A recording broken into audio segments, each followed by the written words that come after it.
Just a quick question here about the questions, because there is one thing that I noticed, which is very fascinating for me, and I always wondered how is this uh, going on, that for almost every single wine that I look up, the best quality image is from Vivino, and the on the bottom of the wine bottle it says Vivino, so it's from the site. You have a studio where you take pictures of these wines, or what is Yeah, the this was a process? huge project for us. So when we started selling wine back in 16 or so, we realized we had not quite a billion, but maybe at that we have 2 billion pictures of wine bottles now, right?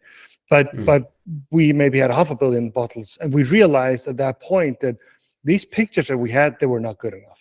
They just weren't good enough. I mean, I'm going to buy a wine. It looks like somebody's holding it in a hand at a restaurant. That's not going to fly. So we started again. It's all about priorities and doing the most important things first.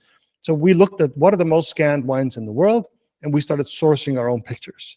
So we went from scratch to all the producers in the world, found the pictures, cleaned them up, and then put it into our Mm, database. So they're all sourced from the producers. I see. Yeah. And again, it's about starting at top and finding the most scanned wines, and then you work your way out. But a huge project that we still do, and we started that 6, 7 years ago. We just keep doing it. Okay, so it's still growing and growing Yeah. every single day. Yeah, that's great. Thanks for watching this video. You can watch the full podcast episode by clicking here, or watch another interesting video by clicking here.